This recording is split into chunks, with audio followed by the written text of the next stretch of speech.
2012년 이후의 기사 기출 문제를 함께 살펴보도록 하겠습니다. 자, 이 알고리즘의 특징은 선택 정렬과 모래시계, 자, 두 가지 알고리즘이 혼합된 형태의 문제로 출제됐다는 게 특징이에요. 자, 이제는 어느 정도 출제될 알고리즘은 거의 다 출제가 됐기 때문에 자, 앞으로 이런 형태로 자, 두 가지의 알고리즘이 융합된 형태로 출제되는 문제가 많이 출제될 수 있을 거라고 예상이 됩니다. 자, 그러면 문제를 전체적으로 보면 17개의 정수를 일단 1차원 배열에 입력을 받아요. 자, 1차원 배열에 17개의 정수를 일단 무작위로 입력받고 내림차순으로 먼저 정렬을 합니다. 자, 이때 선택 정렬을 이용하라는 거예요. 자, 내림차순으로 먼저 정렬한 이후에 오행 오열 배열로 옮기는데, 자, 이 문제는 오행 오열 배열로 모래시계 모양으로 데이터를 옮기는 그런 알고리즘이에요. 자, 여러분들 처리 조건들 살펴보시면요. 자, 일단 1차원 배열은 1번지부터 주소가 시작된다는 거. 그리고 내림차순으로 정렬하면 A 배열의 1번지에 가장 큰 값이 오겠죠. 당연한 이야기고요. 자, 그러면 전체 이런 이야기예요. A 배열로 일단 무작위로 17개 데이터를 입력받습니다. 그러면 일단 이 데이터를 정렬을 하란 이야기예요. 일단 내림차순으로 먼저 데이터를 정렬을 수행합니다. 자, 이때 정렬을 할 때 지금은 선택 정렬로 정렬하라고 나왔지만 얼마든지 이제 다음 시험에는 예를 들어서 뭐 버블 정렬로 정렬하는 게 혼합돼 나올 수도 있고 여러 가지 형태로 만들 수 있죠. 그다음 자, 1차원 배열에 정렬된 데이터를 이제 2차원 배열로 옮기는 건데 자, 지금은 모래시계 모양으로 옮기라 그랬어요. 그럼 이게 이제 다이아몬드 모양으로 옮겨라. 또는 뭐 여러 가지 형태로 2차원 배열로 옮기는 문제 얼마든지 만들어낼 수 있겠죠. 그러니까 이 문제 스타일이 얼마든지 이제 변형돼서 출제될 수 있다는 것을 생각하셔야 되겠고요. 자, 따라서 앞으로는 이런 유형의 문제가 아마 많이 출제가 될 겁니다. 자, 그러면 뭐 겁먹을 거 없어요. 순서도 분석 들어가 보면 자, 굉장히 복잡한 것 같지만 그렇게 복잡하지 않습니다. 자, 보시면 일단 첫 번째 세 영역으로 나눌 수 있는데 이 부분은 데이터를 17개를 A 배열에 입력받는 부분이에요. 그리고 자, 이 부분은 17개의 데이터를 선택 정렬로 내림차순 정렬하는 부분이고요. 자, 이 부분이 이제 모래시계 모양으로 데이터를 2차원 배열로 옮기는 부분입니다. 자, 크게 세 영역으로 구분을 해서 전체적인 숲을 보셔야 합니다. 자, 그러면 순서도가 복잡하니까 자, 일단 입력을 받고 선택 정렬로 내림차순 정렬하는 부분 먼저 살펴보고요. 자, 그리고 모래시계 모양으로 데이터를 옮기는 부분 또 살펴보도록 하겠습니다. 분리해서 보도록 하겠습니다.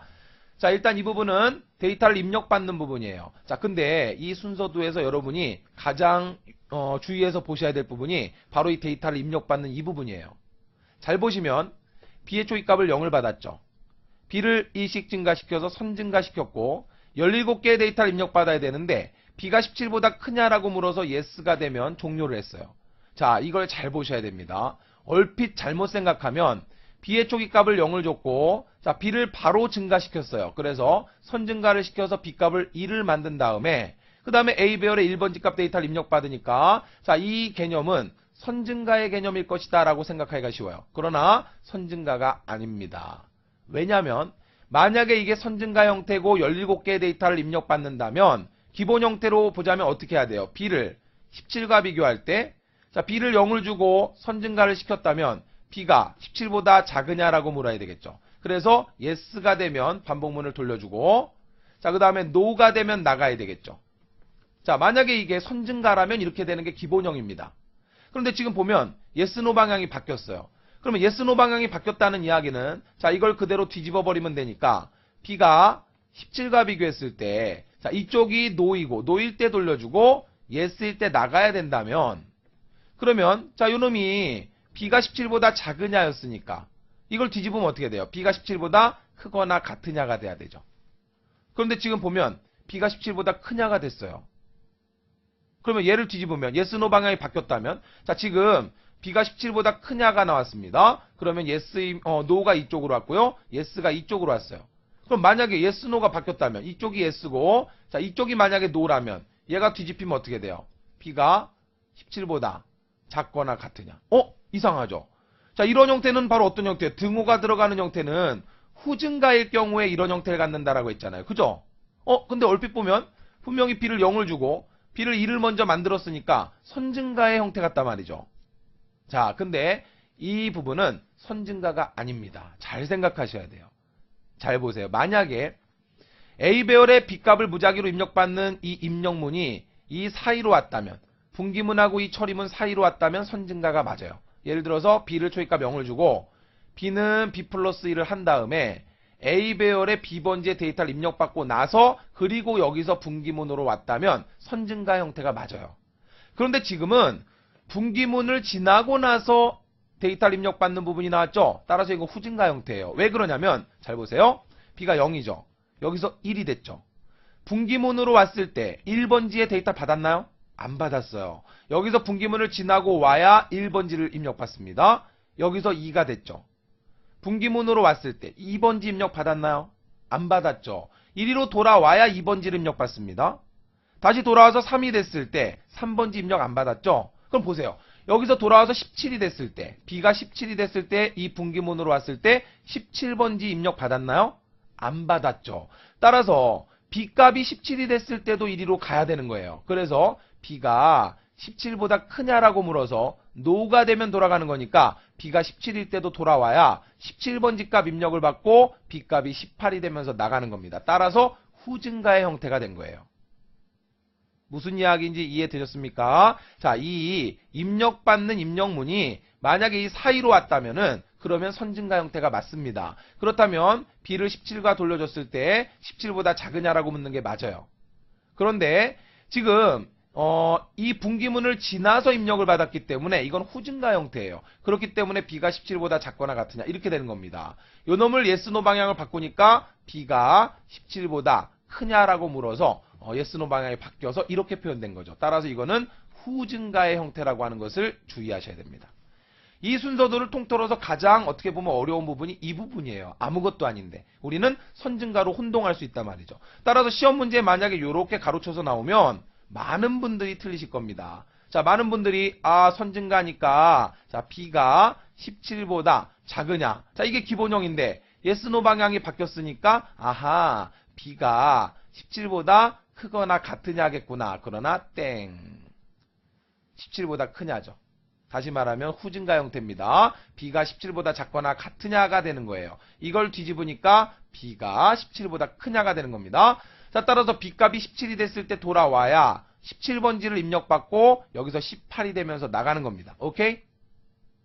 반드시 기억하시고요. 자, 그 다음 이제 정렬하는 부분으로 넘어왔습니다. 자, 선택 정렬 기본형입니다. 17개의 데이터를 정렬하니까 X는 1부터 N-1까지. 자, 따라서 16까지 돌려주고요. 그 다음에 Y는 X 다음 값부터니까 X 플러스 1부터 마지막 17까지, N까지. 됐죠? 자, 우리 기본형이 뭐예요? 예를 들어 X라고 한다면 1부터 N개의 데이터를 정렬할 때 N-1까지죠? 자, 그 다음에 Y라고 한다면 Y는 X 다음 값부터 마지막 N번지까지 일씩 증가하죠. 자, 선택 정렬의 기본형이고요. 1번 문제 틀린다면 말도 안 됩니다. 자, 우리 교환 로직 아닙니까? 자, 이렇게 되고요. 이렇게 되고 이렇게 돼야 합니다. 자, 따라서 A배열의 X가 와야 되겠고요. 자, 여기는 A배열의 Y가 와야 되겠죠. 자, A배열의 Y번지 값을 A배열의 X번지로 옮겨서 자, 이렇게 돌려주게 되면은 17개의 데이터가 정렬이 일어나겠죠.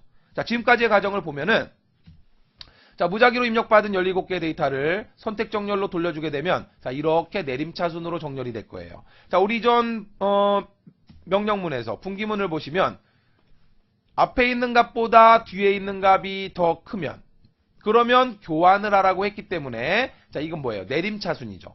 뒤에 있는 값이 더 크면 교환을 하면 큰 값이 앞으로 나가는 거니까 내림차순 정렬을 하겠다는 이야기입니다. 자, 따라서 내림차순으로 데이터가 정렬이 이렇게 되게 되는 거예요. 자, 그럼 여기서부터 이제 뭡니까? 모래시계 모양으로 2차원 배열로 옮기는 과정이죠. 자, 그럼 볼게요. 전체적으로 순서들을 크게 보니까 반복문이 2개가 나왔어요. 좀 특이합니다. 자, 우리가 이전에 모래시계의 순서들을 한번 기억을 잘 되살려 보시면 크게 반복문이 하나 나오고요. 그 안에서 반복문 하나가 돌아가요. 그리고 자, 여기서 이 반복문에서 데이터가 입력이 일어나죠. A 배열의 값을 자, 예를 들어서 이 경우에 D 배열이니까 D 배열의 2차원 배열로 옮기는 부분이 나오겠죠. 그리고 밑에서 센터 값하고 비교를 하는 분기문이 나옵니다. 기억나시나요? 자, 센터 값과 행을 비교해서 자, 여기서 행변수는 G니까 G라고 하는 행변수 값을 비교하는 부분 나와요. 그래서 이쪽으로 가고 아니면 이쪽으로 가게. 그죠? 그래서 우리가 일반적으로 센터 값을 기준으로 상하 대칭이나 좌우 대칭을 이룰 때 자, 지금은 센터 행, 3행을 기준으로 상하 대칭을 이루잖아요. 자, 따라서 이런 경우에는 자, 예를 들어서 뭐 1행, 2행, 3행인 경우, 그다음에 뭐 여기서 뭐 3, 4, 5행인 경우 이런 식으로 나누어서 이쪽으로 와서 시작값과 끝값, 이쪽에 시작값과 끝값 이런 식으로 우리가 순서도가 구성되었었죠. 근데 지금 여기는 그렇게 하지 않고 반복문이 두 개가 나왔어요. 그럼 무슨 이야기일까요? 아하, 이렇게 반복문, 이렇게 처리하는 부분, 이 반복문, 이 부분을 처리하는 부분, 이 반복문 이렇게 나눴겠구나. 자, 이걸 짐작하실 수가 있어요. 그걸 알 수 있는 부분이 뭐냐면 이 부분입니다. 보세요. G라고 하는 변수와 I란 변수가 쓰였습니다. 그런데 D배열의 G행 I열이라고 했으니까 자, G가 행이 되는 거고 I가 열이 되는 거죠. 당연하죠. 행고정 열변화로 가로로 데이터가 들어갔기 때문에 바깥쪽에 행변수 G를 돌렸고요. 안쪽에서 열변수 I를 돌려주는 겁니다. 자, 그러면 이러한 부분들을 잡아냈어요. 근데 보니까 행을 1부터 H까지 일씩 증가한답니다. 근데 H가 뭔가 하고 봤더니 3이란 값을 입력받았어요. 자, 따라서 1행부터 3행까지 일씩 증가한다는 이야기죠. 자, 따라서 1행부터 3행까지는 규칙이 이 반복문으로 실행되는 거죠. 자, 따라서 1행부터 3행까지는 요 놈이고, 그렇다면 이 밑에 반복문은 그렇죠. 4행부터 5행까지가 바로 이 아래쪽 반복문에 의해서 실행이 된다는 이야기겠죠. 됐나요? 자, 그러면 4번 정답 나옵니다. 여기가 1행부터 3행까지 일씩 증가하면서 1행부터 3행까지 처리했다면 그 다음은 4행, 5행을 처리해야 될 거 아닙니까? 따라서 4번 정답은 4행부터 5행까지 일씩 증가한다. 됐죠? 근데 문제는 보기 40개를 보니까 얘가 없어요. 그러면 어떻게 해야 될까요? 그렇죠. H가 3이니까 아하, H 플러스 1 그럼 4가 되죠? 자, 여기부터 5행까지 일씩 증가한다. 됐죠? 자, 이러면 4행부터 5행까지는 이제 이쪽에서 돌려주는 겁니다. 자, 1행부터 3행까지는 여기서 돌려주고요. 나온 다음에 4행부터 5행까지는 이 반복문에 의해서 실행되는 거예요. 그러면 자, 센터값 기준으로 상하 대칭을 이루기 때문에 이쪽 반복문과 이쪽 반복문은 뭔가 대칭 구조를 이룰 거라는 걸 생각하셔야 돼요. 자, 지금 똑같잖아요. 안에 반복문 I를 또 돌려줬고요. 여기도 반복문 I를 돌려줬습니다. 그 안에 처리문이 두 개씩 나왔어요. 똑같죠? 자, 그러면 아래쪽 봤더니 2는 2 플러스 1을 합니다. 이 변수가 뭔가 봤더니 이 변수의 초이값을 1을 줬고 A배열의 2번지 값을 옮기래요. 아하, 이 변수는 1번지, 2번지, 3번지 A배열의 1번지부터 17번지까지 주소를 처리하기 위한 변수가 이 변수죠. 그래서 1을 초기값으로 줘서 A배열의 2번지, 1번지 값을 D배열로 옮기고 다시 말하면 50이라고 하는 이 값을 D배열로 옮겨서 1행 1열로 옮겨야 되겠죠. 그 다음에 2는 2가 돼야 되죠. 근데 지금 여기서 보세요. 이 값이 변하는 부분이 없어요. 근데 이 밑을 보니까 아, 여기는 이 값이 변하는 부분이 있네요. 따라서 아하, 3번은 정답이 나오네요. 이 변수의 변화가 있어야 되겠죠. 2는 2 플러스 1. 그래야 1번지 옮겼으면 그 다음에 2번지, 3번지, 4번지 이렇게 해서 17번지까지 진행되는 변수가 이 변수 아닙니까? 따라서 3번 정답 잡아냈어요. 그 다음 5번 정답. 대칭 구조를 이루죠. A배열의 값이 D배열로 옮겨가죠. 1행부터 3행까지는 여기서 실행되고 4행, 5행은 여기서 실행돼야 됩니다. 그럼 마찬가지로 A배열 값을 D배열로 옮겨야 할 거 아닙니까? 그럼 똑같이 A배열의 2번지 값을 그죠? 어디로 옮길까요? D배열의 G행 I열 아닙니까? 따라서 요놈하고 똑같이 되죠. G행 I열. 문제 푸는 요령이에요. 정답이 다 나와 있습니다. 자, 그러면 정답 다 찾았습니다. 일단 2번은 뭐예요? 1행부터 3행까지. 자, 그래서 1행부터 3행까지. 그러면 2번 정답이 좀 어려워요. 자, 어쨌든 3번은 이 변수가 1번지부터 시작되니까 계속 일씩 증가해서 자, 2는 2 플러스 1이 돼야 된다는 이야기죠. 그래서 이렇게 대칭되는 거고요. 자, 그 다음에 5번은 자, 역시 A배열 값을 D배열로 옮겨야 되니까 당연히 이 명령문이 그대로 나와야 됩니다. 자, 따라서 이렇게 되죠. 당연히 G는 H 플러스 1, 4행부터 5행까지. 됐나요? 자, 여기까지 정답 다 찾았어요. 아, 그러면 이제 1행부터 3행까지는 여기서 돌아가고 4행부터 5행까지는 여기서 돌아간다는 이야기죠. 이제 문제는 2번 정답을 찾아야 하는데 그러면 2번 정답을 찾는 힌트가 어디 있을까요? 그렇죠. 대칭을 이루잖아요. 요 놈의 힌트는 바로 여기에 있습니다. 자, 그러면 아래쪽 반복문부터 먼저 보니까 디버깅 해볼게요. G 변수가 H 플러스 1이면 4죠. H가 3이니까 자, 4가 됐을 때 I 변수는 6-G니까 6-4니까 얼마예요? 2부터 G까지니까 4까지 2씩 증가한다. 그러면 i는 지금 여기서 열변수입니다. 그죠? 열이 2열부터 4열까지 간답니다. 자, 사행을 보니까 2열부터 2열, 3열, 4열 그렇네요. 자, 그 다음에 g값이 5가 됩니다. 자, g가 5까지 가니까. 그때 i 값을 보면 6-5니까 1이죠. 1부터 g까지. 자, 5까지죠.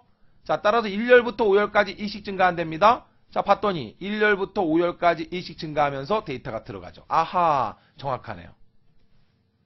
자, 그러면 이걸 힌트로 해서 2번 정답을 찾을 수 있어요. 보세요. 2번 정답은 디버깅해 보면 g가 1일 때 일행은 그럼 i는 어떻게 돌아가야 될까요? 1열부터 어디까지 가요? 5열까지 가야 되겠죠. 그 다음 g가 2가 됐을 때 이행은 2열부터 4열까지 가죠. 자, 따라서 i는 2열부터 4열까지 가야 됩니다. 자, g가 3일 때 i 값은 어떻게 돼야 될까요? 그렇죠? 3열부터 3열까지 가야 돼요. 자, 그러면 이걸 어떻게 구해야 될까? 이걸 힌트로 해서 가만 보니까 자, g가 1일 때 1부터 5까지 갑니다. 그럼 g가 1일 때 1부터니까 이거 g 아닌가? g가 2일 때 2부터 g가 3일 때 3부터네? 아하, 자, 따라서 g부터 됐죠? 1일 때 5까지 가야 되고 2일 때 4까지 3일 때 3까지 가야 되니까 아하 6 그렇죠, g가 되겠죠. 2씩 증가한다. 자, 요 놈을 거꾸로 요 놈 시작값과 끝값을 뒤집은 형태죠. 아, 시작값은 항상 g값이 나오더라. 1일 때 1, g값이 2일 때 2열에서 시작하죠. 3일 때 3열에서 시작하죠. 따라서 시작은 g값을 그대로 받고요. 자, 끝값이 1일 때 5, 2일 때 4, 3일 때 3이 되더라. 자, 따라서 6-g 하면 5, 6-g. 아하, 됐죠? 자, 따라서 6-g. 됐나요? 자, 이렇게 해서 2번 정답을 어렵게 찾았어요. 그러면 이제 전체적으로 디버깅 하면서 순서들을 돌려보시면 되는 겁니다. 자, 디버깅 해보시면은 1행부터 3행까지예요. 자, 그래서 g가 1일 때 1부터 5까지죠. 따라서 1열부터 5열까지. 자, 따라서 A배열의 2번지, 1번지부터 쭉 5번지까지의 데이터가 이렇게 이동되는 겁니다. 자, 그리고 이제 g가 2가 되면 2부터 4까지죠. 자, 따라서 2열부터 4열까지 데이터가, 자, 이쪽 데이터가 2열부터 4열까지 순서대로 쭉 이동을 하는 거죠. 이런 식으로 돌아가는 거예요. 그래서 2가 항상 2씩 증가해야 되고요. 여기는 4행 5행입니다. 자, 4행 5행이니까, 자, 4행은 h 플러스 1 또는 숫자 4를 쓰면 되겠죠. 자, 4행부터 5행까지. 그러면 시작은 6-g니까, 자, g가 4일 때 얼마가 돼요? 2열부터 4열까지. 자, 따라서 2열부터 4열까지 데이터가 옮겨오고요. g값이 5가 됐을 때 6-1이니까 5니까 1부터 5까지. 자, 따라서 1열부터 5열까지 데이터가 이동되는 겁니다. 자, 정답을 이런 식으로 찾아내시는 거고요. 자, 이제 디버깅을 통해서 여러분이 정답이 맞는지 검증해 보시는 겁니다. 자, 직접 순서도 분석하시고 디버깅 해 보시기 바랍니다. 수고하셨습니다.